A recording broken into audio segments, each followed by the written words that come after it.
그날 일부러였어요. 나 멈출 생각 없었어요. 그리고 당신도 멈출 생각 없었잖아요. 그 말에 입술이 바짝 말랐어요. 부정해야 했습니다. 그런데 입이 떨어지지 않았습니다. 그 사람의 눈빛, 그 목소리 모두가 너무 정확했어요. 이미 돌아갈 수 없는 선을 우린 넘은 겁니다. 얼마 전이었습니다. 그 위험한 시작은 평범했던 부부 동반 캠핑에서 시작됐습니다. 캠핑을 가기로 한 건 사실 별 생각 없이 결정한 일이었습니다. 요즘 남편 성우랑 이웃 부부, 그러니까 민구 씨 부부랑 은근히 자주 어울렸거든요. 같은 아파트 단지에 살면서도 처음엔 그냥 인사만 하는 정도였어요. 그런데 어느 순간부터 선영 씨가 유난히 살갑게 굴더니 어느새 밥도 같이 먹고 술자리를 갖는 사이가 돼버렸습니다. 사실 처음엔 좀 어색했어요. 그 집 남편 민구 씨 때문이었습니다. 그 사람 말수가 적은 대신 눈빛이 이상했거든요. 마주칠 때마다 자꾸 그런 느낌이 들었어요. 그냥 남의 여자를 보는 평범한 시선이 아니었달까요? 근데 웃긴 건 그걸 제일 잘 아는 게 저 자신이었습니다. 알면서도 애써 외면했어요. 기분 탓이겠지, 내가 민감한 거겠지, 그렇게 넘겼습니다. 하지만 민구 씨는 다 알고 있다는 듯이 저를 바라봤습니다. 그게 더 불편했어요. 저만 혼자 그런 게 아니구나, 그런 느낌. 이번 캠핑도 처음엔 내키지 않았습니다. 야외는 좋았지만 그 묘한 분위기가 또 반복될까봐 솔직히 걱정됐어요. 근데 남편 성우가 또 별 생각 없이 말을 던졌거든요. 아, 요즘 날씨 좋은데 다 같이 캠핑 가면 좋겠다. 선영 씨가 바로 붙잡았습니다. 그래요. 우리 네 명이서 가요. 요즘 그런 게 힐링이래. 결국 분위기에 못 이겨서 저도 고개를 끄덕였어요. 이렇게 저렇게 핑계를 대려다 괜히 분위기 깨는 사람 될까봐 참았습니다. 그리고 오늘 그 캠핑을 떠나는 날이 됐습니다. 차 안은 생각보다 조용했어요. 선영 씨만 신나서 이것저것 챙기느라 바빴고 남편은 졸린 얼굴로 운전했죠. 민구 씨는 창밖만 바라보고 있었습니다. 말은 별로 없었는데 그 사람 특유의 분위기가 묘하게 신경을 긁었어요. 가끔 백미러로 눈이 마주쳤습니다. 민구 씨는 별 반응도 없이 시선을 거뒀어요. 그런데 왠지 저 혼자 속이 뜨거워졌습니다. 그 사람 눈빛엔 이상하게 여운이 남았거든요. 내가 민감한 걸까? 진짜 그 사람이 이상한 걸까? 머릿속이 복잡했어요. 한참을 그렇게 달려 산속 캠핑장에 도착했습니다. 날씨가 정말 좋았어요. 바람도 선선하고 하늘도 깨끗했습니다. 텐트를 치고 자리도 잡고 불도 피웠어요. 분위기가 꽤 좋았죠. 솔직히 이런 자연이 주는 여유는 오랜만이었어요. 그런데 마음 한구석이 계속 불편했습니다. 그 사람의 시선 때문인지 아니면 내 마음 때문인지 잘 모르겠더라고요. 고기 굽고 와인 따르고 네 명이서 웃고 떠들었습니다. 남편 성우는 금방 얼굴이 빨개졌어요. 원래 술이 약한 편이거든요. 선영 씨는 계속 웃었습니다. 저 사람은 정말 모르고 웃는 걸까? 아니면 나만 이 분위기를 느끼는 걸까? 그런 생각도 들었어요. 시간이 흐르면서 해가 지고 캠핑장엔 어둠이 내려앉았습니다. 불빛 아래서 민구 씨의 얼굴이 희미하게 비쳤어요. 그 눈빛 여전히 나를 스치고 있었습니다. 저는 또 못 본 척 웃었습니다. 괜히 혼자 괴로운 기분이었어요. 밤이 깊어질수록 캠핑장은 더 조용해졌습니다. 주변 텐트들도 하나둘 불을 끄고 바람 소리만 들렸어요. 불을 쬐며 마시던 와인도 슬슬 바닥을 보였습니다. 남편 성우는 어느새 비몽사몽한 얼굴로 자리에서 일어났어요. 난 먼저 들어가 있을게 피곤하다. 그렇게 휘청이며 텐트로 들어갔습니다. 선영 씨도 따라 일어섰어요. 나도 좀 누워야겠다. 요즘 허리가 영. 민구 씨가 그 말을 받았습니다. 그래. 나도 씻고 들어갈게. 그렇게 셋 다 텐트로 들어가고 저만 모닥불 앞에 남았습니다. 사실 일부러 더 남은 거였어요. 괜히 뒤척이는 텐트 안에서 불편하게 누워있기 싫었습니다. 그리고 솔직히 그 묘한 분위기에서 바로 들어가는 게 더 어색했어요. 캠핑장 바람이 차가웠습니다. 하지만 그게 나쁘진 않았어요. 불빛 사이로 깜빡이는 별들이 보였습니다. 혼자 있으니 머리가 더 복잡해졌어요. 민구 씨의 시선, 그 묘한 분위기, 내 흔들리는 마음. 그 모든 게 어지러웠습니다. 이러면 안 되지. 혼잣말처럼 되뇌었어요. 그냥 평범한 이웃일 뿐이잖아. 그 사람도 나도 다 아는 사람들이고 다 알고 지내는 얼굴인데. 그렇게 마음을 다잡았는데 몸이 쉽게 말을 듣지 않았습니다. 불빛을 끄고 자리에서 일어났어요. 이제 슬슬 들어가야 했습니다. 남편이 기다리고 있을 테니까요. 그런데 어둠 속 텐트들이 다 비슷해 보였습니다. 손전등도 고장 나 있었고 핸드폰은 아까 배터리가 다 됐어요. 조심조심 발을 옮기며 텐트를 찾았습니다. 그때까지만 해도 별일 없을 거라 생각했어요. 어둠 속에서 조심스럽게 걸었습니다. 바닥에 돌멩이나 뿌리라도 밟을까 발끝에 잔뜩 신경이 쓰였어요. 텐트들이 나란히 쳐져 있어서 정확히 구분하기가 어려웠습니다. 낮에 볼 땐 분명히 우리 텐트가 제일 오른쪽이었는데 밤이 되니 다 똑같아 보였어요. 손전등도 없고 핸드폰 불빛도 못 쓰는 상황에서 저는 그냥 감으로 걸었습니다. 평소 같으면 웃을 일인데 그땐 이상하게 긴장이 됐어요. 조심스럽게 텐트 지퍼를 열었습니다. 안쪽에서 누군가의 숨소리가 들렸어요. 성우야. 그렇게 생각하며 조용히 들어갔습니다. 그런데 바로 그 순간 뒤에서 팔이 휘감겼습니다. 놀랐지만 소리를 내지 않았어요. 어두워서 얼굴이 잘 안 보였지만 따뜻한 온기와 익숙한 숨결이 느껴졌습니다. 그 사람이 낮게 속삭였어요. 이제 들어왔어? 그 목소리를 듣는 순간 심장이 내려앉는 느낌이었습니다. 민구 씨였습니다. 그 목소리 절대 착각할 수 없었어요. 순간 멈칫했어요. 돌아서야 했는데 몸이 움직이지 않았습니다. 민구 씨의 팔이 제 허리를 단단히 감쌌습니다. 그 사람 분명히 알고 있었어요. 이게 실수도 착각도 아니라는 걸 저도 그 사람도 뻔히 알고 있었습니다. 그런데도 이상하게 저항이 나오지 않았어요. 내 몸도 마음도 이미 선을 넘어버린 듯 했습니다. 깊은 어둠 속에서 숨소리만 또렷하게 들렸습니다. 그렇게 우리는 그 텐트 안에서 돌아설 수 없는 경계에 걸쳐 있었습니다. 그 순간 제 머릿속은 복잡하게 얽혀 있었습니다. 돌아서야 한다는 생각과 이상하게 떨리는 심장이 뒤섞였어요. 민구 씨의 숨결이 목덜미 근처로 닿았습니다. 가벼운 숨소리인데도 온몸이 움찔했습니다. 민구 씨, 제 목소리가 너무 낮게, 너무 약하게 흘러나왔어요. 이건 아니라고 말해야 했습니다. 근데 목이 마르고 머릿속이 하얘졌어요. 민구 씨의 팔이 제 허리를 감싸 안았습니다. 그 힘이 따뜻해서 더 위험했어요. 입술이 겹쳤습니다. 그 순간 이미 늦었다는 걸 알았습니다. 깊은 어둠 속 우리 사이의 경계가 무너졌어요. 민구 씨의 손이 제 등을 더 깊숙이 끌어당겼습니다. 그 짧은 순간에도 머릿속을 스친 생각이 있었습니다. 남편이 바로 옆 텐트에 있다는 것. 이곳이 야외 캠핑장이라는 것. 우리가 이러면 안 된다는 것. 그런데도 이상하게 숨이 막히지 않았어요.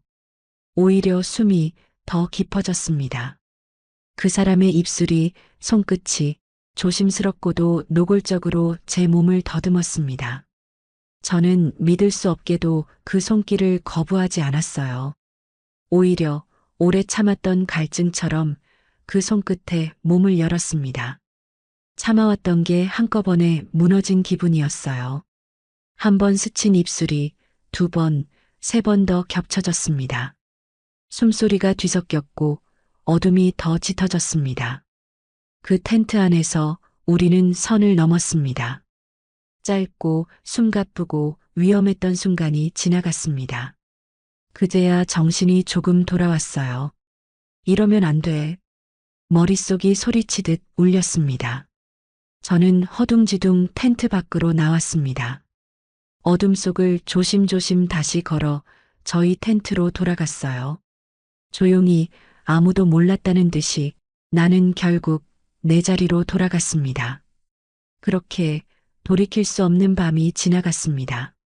그날 아침 텐트 밖으로 나왔을 때 공기가 유난히 차갑게 느껴졌습니다. 햇살은 따뜻했지만 제 속은 하나도 녹지 않았어요. 남편은 언제 깼는지 의자에 앉아 커피를 마시고 있었습니다.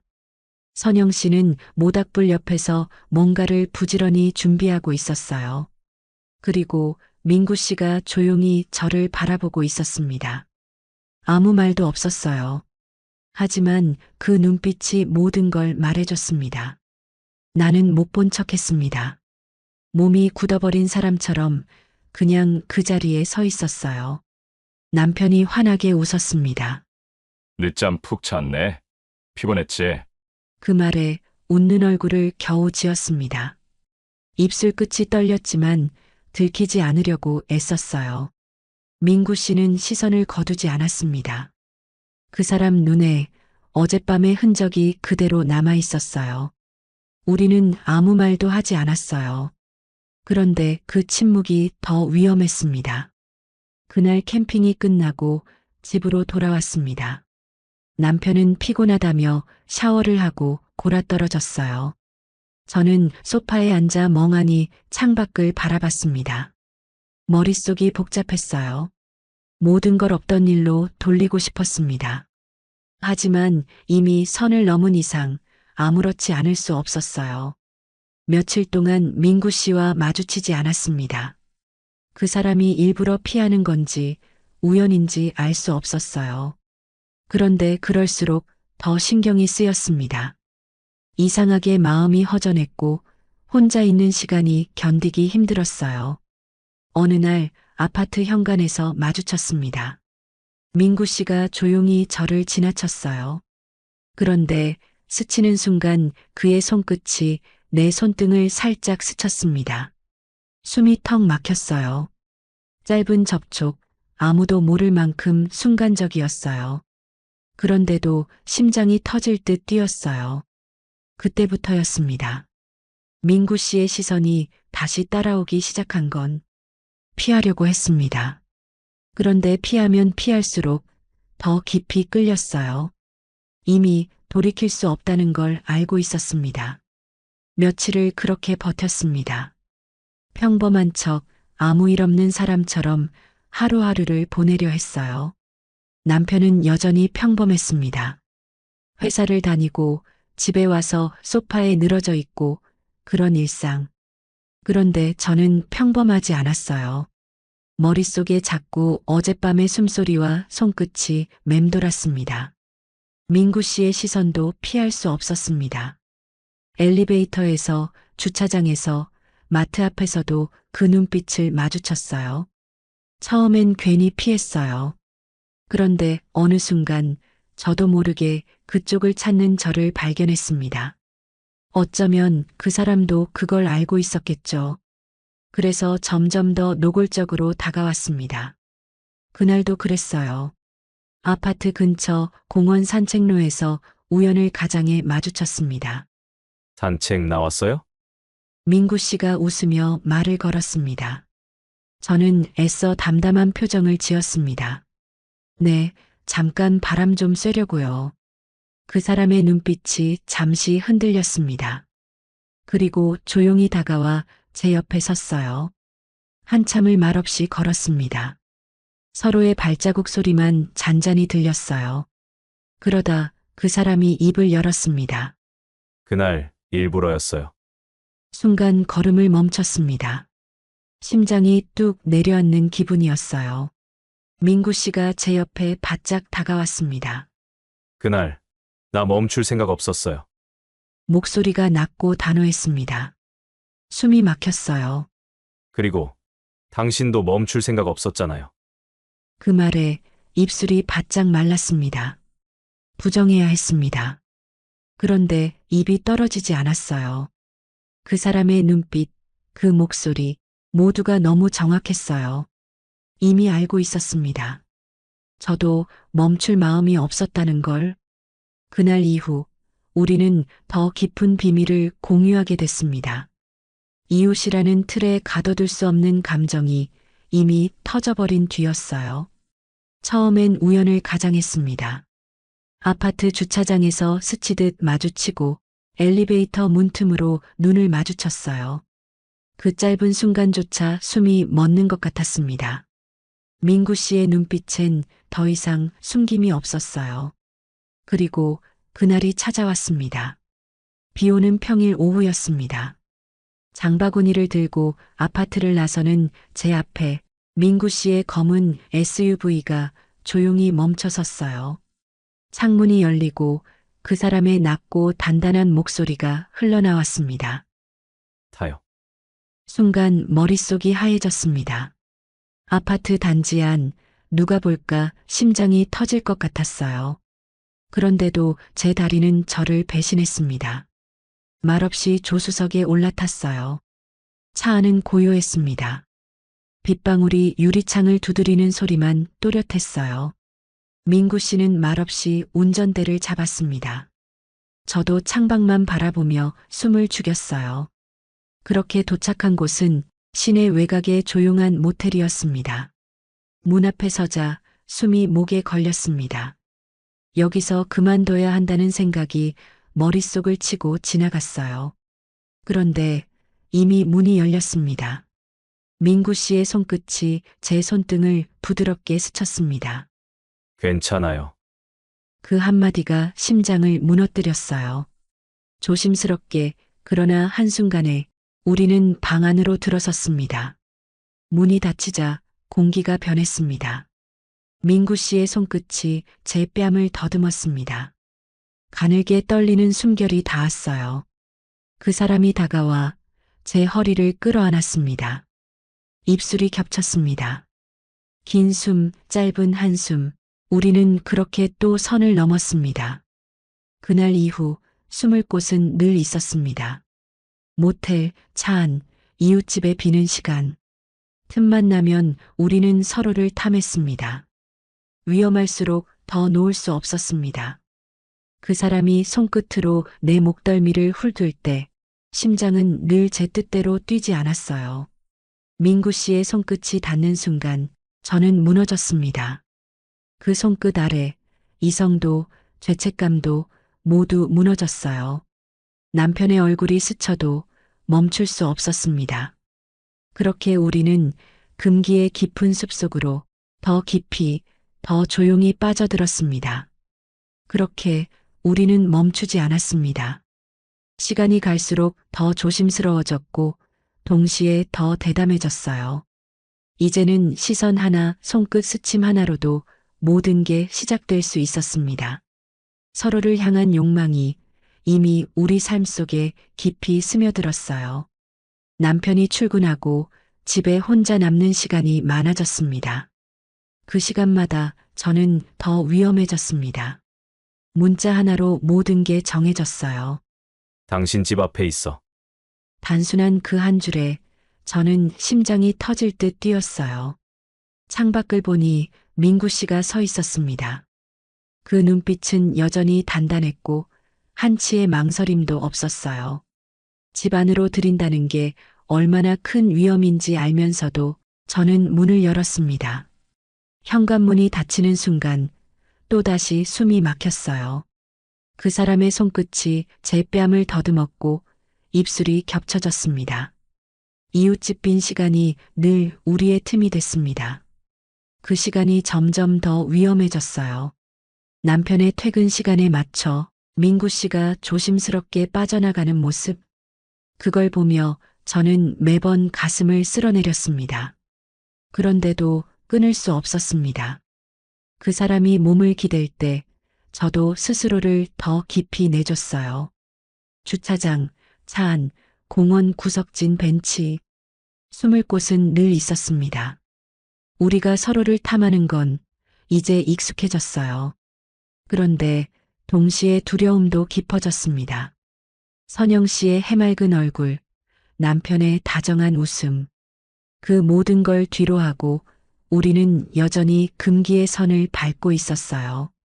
이런 식으로 오래 갈 수 없다는 걸 저도 알고 있었습니다. 그런데 이미 돌아가기엔 너무 멀리 와버렸어요. 그렇게 우리는 선을 넘은 채 숨을 곳을 찾아다녔습니다. 그러면서도 매일 끝을 생각하지 않을 수 없었어요. 이 관계가 오래 갈 수 없다는 걸 뻔히 알면서도 우린 계속 서로를 찾았습니다.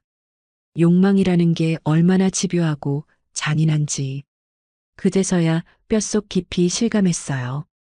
그러던 어느 날 민구 씨가 먼저 말을 꺼냈습니다.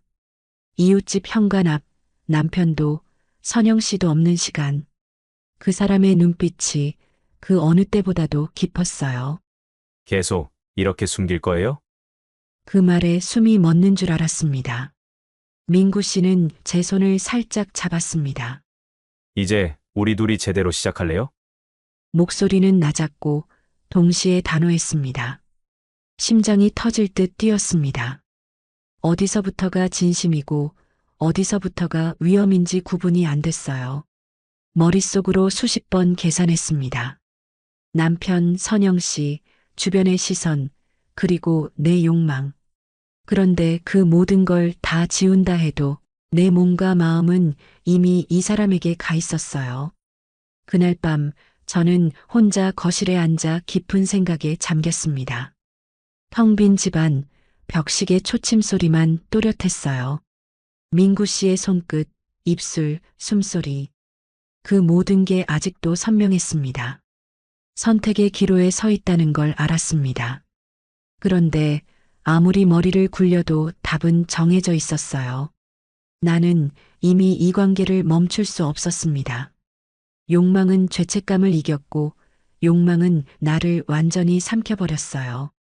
그렇게 우리는 끝까지 선을 넘기로 했습니다. 돌이킬 수 없는 금기의 끝으로 부부 동반 캠핑 그리고 금기의 밤. 이 이야기는 아직 끝나지 않았습니다. 다음 영상에서 부부 동반 캠핑 그리고 금기의 밤 2탄을 계속 이어갈 예정입니다.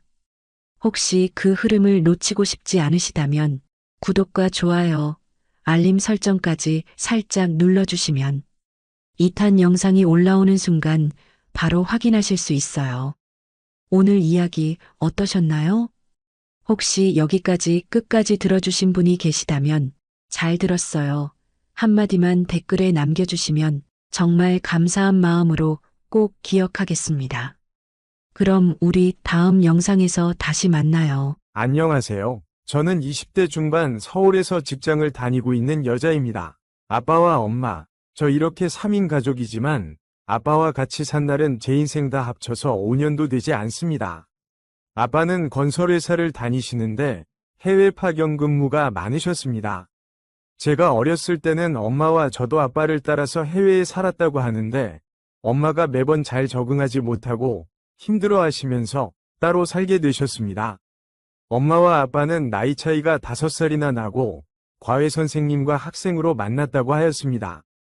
그러다 엄마가 수능이 끝나고 아빠와 사귀기 시작했고 고등학교 졸업하기 전에 저를 임신하면서 엄마가 대학교 1학년 때 아빠와 결혼을 하셨습니다.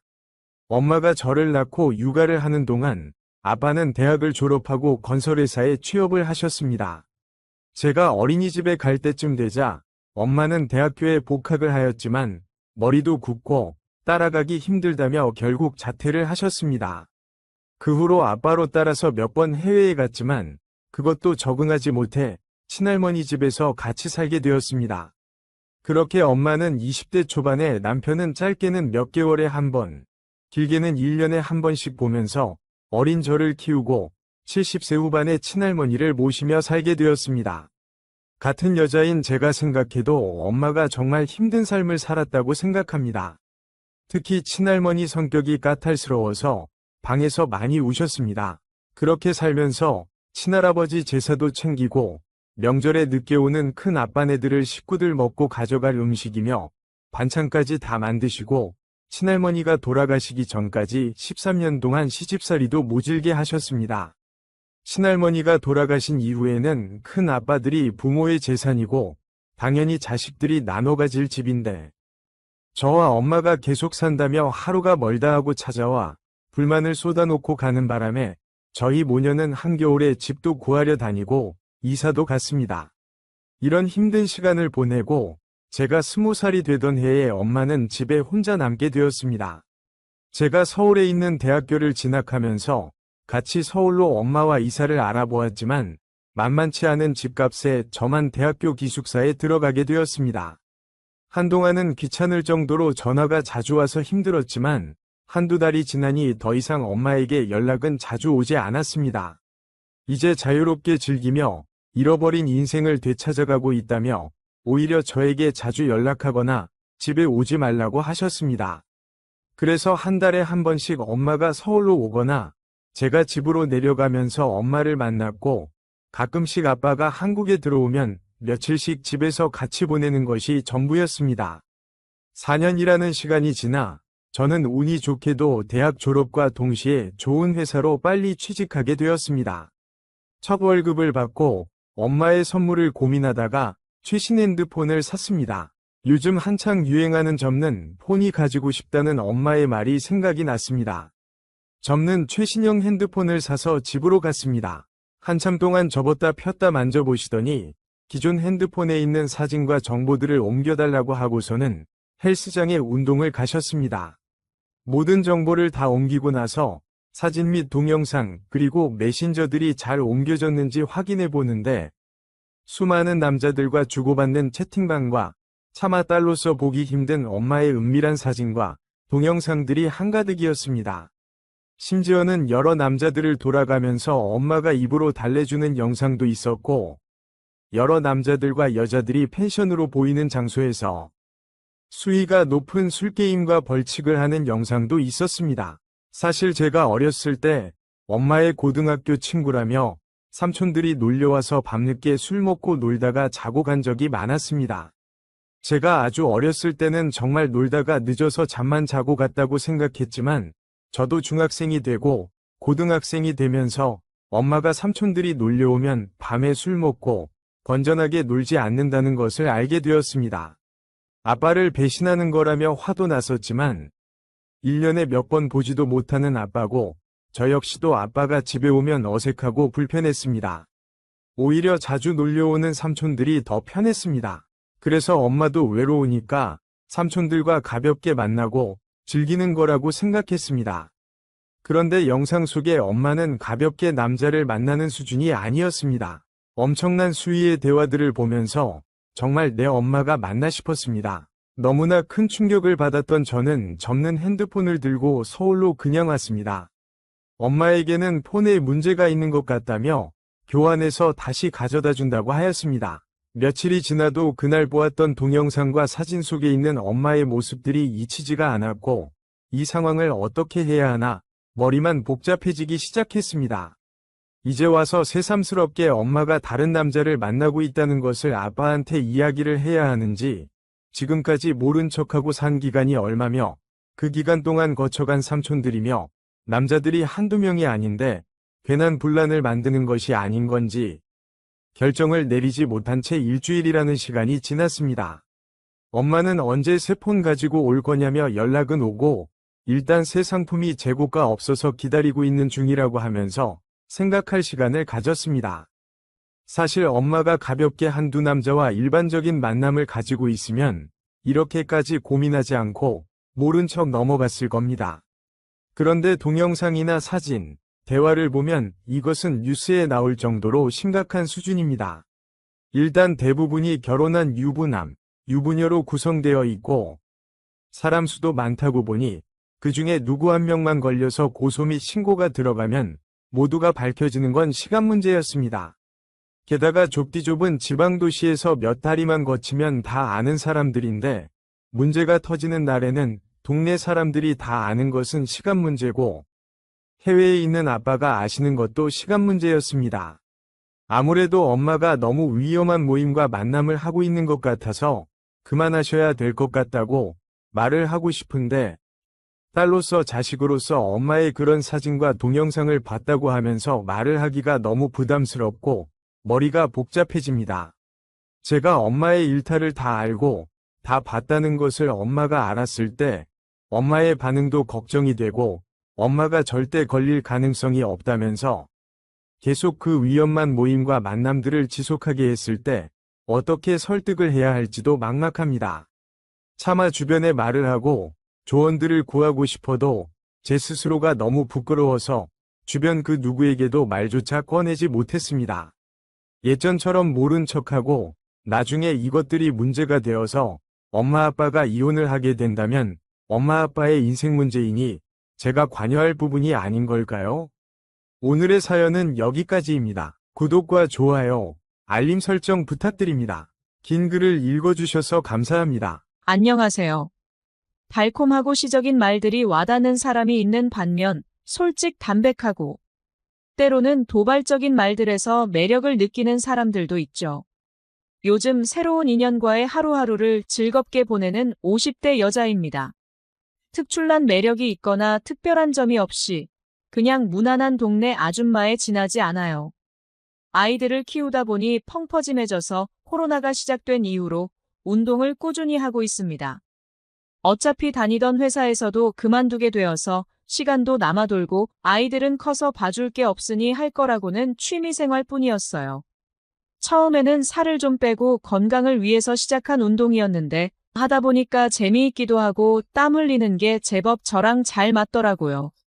혼자서 집 근처 산에 올라다니고 저녁에는 산책 겸 걸어다니고 가까운 거리는 걸어서 이동하는 습관을 들이고 있어요. 덕분에 50대지만 조금 날씬하게 멋을 부릴 수 있게 되었네요. 젊었을 때에는 정말 치열하게 살았는데 요즘은 또 그렇게 안 되더라고요. 아이들은 제가 살도 빠지고 가볍게 이것저것 함께 움직일 수 있어지니 너무 좋아합니다. 엄마랑 팔짱 끼고 돌아다니면 재밌고 말도 잘 통한다고 딸들과 굉장히 돈독하게 지내고 있어요. 저녁이면 같이 남자친구 얘기도 하면서 맥주도 한잔하고 그러는 게 제 인생의 유일한 낙입니다. 몇 달 전에 딸이 요즘에는 엄마 나이 또래도 동호회 같은 거 많이 하는데 엄마는 안 다니냐고 물어보더라고요. 솔직히 동호회 하면 아무래도 외도를 목적으로 오는 사람들이 많다는 편견 때문일까요? 괜히 꺼려지게 돼서 안 다닌 것도 있어요. 동네 언니 동생들은 한두 개씩 많이들 하는 것 같던데 처음 보는 사람들이랑 친하게 지낼 만큼 사교적인 성격도 못 되고요. 딸은 제가 혼자서만 운동하고 돌아다니는 게 안쓰러웠는지 뭐라도 배워보고 싶은 게 없냐고 물어보더라고요. 핸드폰에 깔아서 쓰는 어플 같은 게 있던데 거기서 색소폰 동호회를 알게 되었어요. 음악을 좋아하시는 분들의 모임이었는데 신기하더라고요. 어렸을 때 악기도 좀 배워보고 싶었고 색소폰에 로망도 있어서 이거 해보고 싶다니까 딸들이 더 나서서 적극 추천해 주더라고요. 요새는 악기 동호회 하면서 합주도 맞춰보고 행사나 봉사 같은 것도 다닌다고 해보라고 용기를 북돋아줬어요. 한참을 할까 말까 고민하다가 애기 아빠가 괜히 싫어하면 어쩌나 책 잡히면 어쩌나 눈치도 보이고요. 가부장적인 면이 있는 사람이라 제가 몇 년 전 운동하러 언니들 따라 등산 모임 나간다는 것도 반대했거든요. 며칠을 고민하다가 조심스레 이야기를 꺼내보니 딸들이 물밑 작업을 잘해놓은 건지 탐탁지 않아 하면서도 해보라고 허락해 주더라고요. 그래서 처음으로 동호회에 가입하고 다들 만나는 정모날에 딸들에게 머리도 하고 화장도 받고 한껏 들뜬 채로 나가게 됐죠. 근데 또 막상 모르는 사람들이랑 같이 있으니 부끄럽긴 하더라고요. 다들 악기들은 조금씩 다룰 줄 아시던데 저는 할 줄 아는 게 없어서요. 어렸을 때 피아노나 기타 같은 건 대학생 때 취미로 어깨 넘어 배워봤지만 내노라 할 만한 실력도 못 되고요. 안 한 지도 오래돼서 이야기에 끼기도 참 부끄럽더라고요.